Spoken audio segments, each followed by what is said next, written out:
उनकी जुबान सुनते हैं, नवाज शरीफ की बेनजीर के लिए बोली गई जुबान सुनते हैं, उसकी बेटी की जुबान सुनते हैं, नवादर बेगम की आप लोग जुबान सुनते हैं।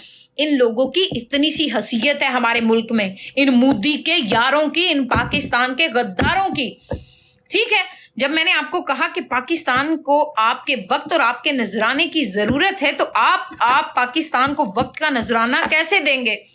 आप खान साहब की जितनी भी कारकर्दगी है पिछली, उसको बयान करेंगे, आप इनके नैरेटिव को काउंटर करेंगे जो ये 9 मई का बनाए, ये साइफर का बनाए, खान के खिलाफ जो भी ये झूठ उगले, उनको जाके जवाब दें।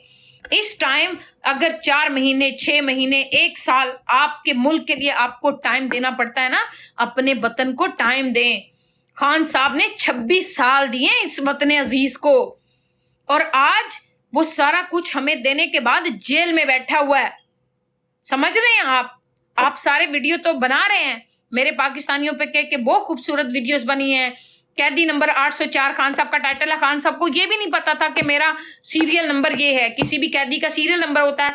आज जब मिशाल जो हैं, वो भी उनकी लीगल टीम का हिस्सा हैं, वो बता रही थी कि जब उनकी आज खान साहब से बात हुई तो उन्होंने कहा खान साहब को कल, सॉरी, कि खान साहब आपका जो है ना सीरियल नंबर क्या है, आपको पता? खान साहब ने कहा मुझे नहीं पता है। मिशेल ने जो है फिर खान साहब को बताया कि खान साहब आपका सीरियल नंबर कैदी 804 है, और पूरे पाकिस्तान में, पूरी दुनिया भर में आपके सीरियल नंबर की धूम मची हुई है।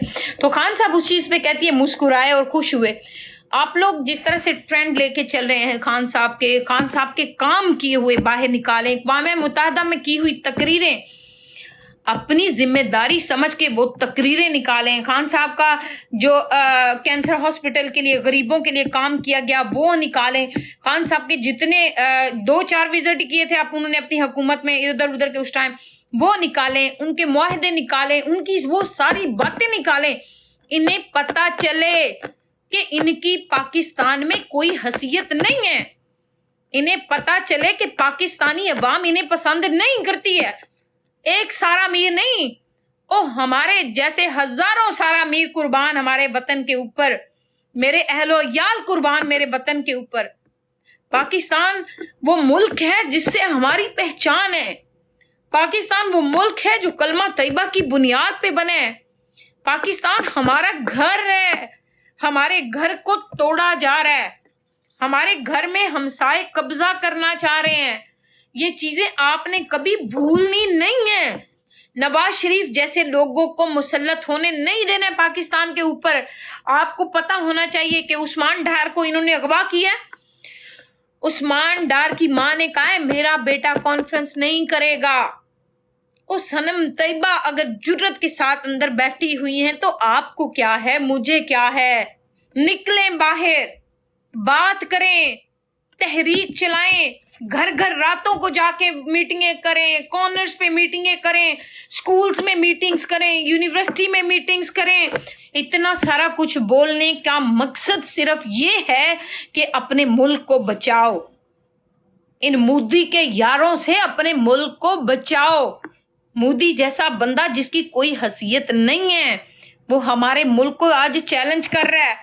अफगानिस्तान जैसा मुल्क कहता है पाकिस्तान ट्रेवल ना करना। पाकिस्तान एक महफूज कंट्री नहीं है। तकलीफ नहीं हो रही है, दर्द महसूस नहीं होता है। हमारे जो कोई दोस्त है इंडियन, वो हमारे ऊपर मजाक उड़ाते हैं। हम किस से लड़ेंगे? ये लोग इक़्तिदार के मजे लूटने के बाद इंग्लैंड में आके बैठ गए हैं सारे के सारे। यहाँ से ये जो है नशरियात जारी करते हैं। वो पाकिस्तान इतना बुरा लगता है इन्हें। पाकिस्तान में क्यों नहीं बैठ सकते थे जब इक़्तिदार खत्म हुआ? इन लोगों ने पाकिस्तान का बेड़ा गर्क कर दिया है, पाकिस्तान की हर चीज बेच दी है। मेरे जैसा बंदा इंग्लैंड में बैठा है, वो अपना घर पूरा नहीं कर पा रहा है। और जो लोग वहां पे सिर्फ और सिर्फ 30-40 हजार कमा रहे हैं, वो लोग तो कैसे गुजारा करेंगे अपने बच्चों का? ये 40-40 जो प्रॉपर्टीज इंग्लैंड में बना के बैठे हैं, पाकिस्तान में बना के बैठे हैं, वो तुम्हारी कब्र थोड़ी है, और तुम्हारा पेट ही तो है। इतना पैसा लूट लिया तुम लोगों ने हमारे मुल्क का। तुम सारे के सारे हमें माफ करो, दफा हो जाओ हमारे मुल्क से, और जान छोड़ दो हमारे मुल्क की। तुम लोग दे दो तुम हमें हमारा मुल्क, हम संभाल लेंगे।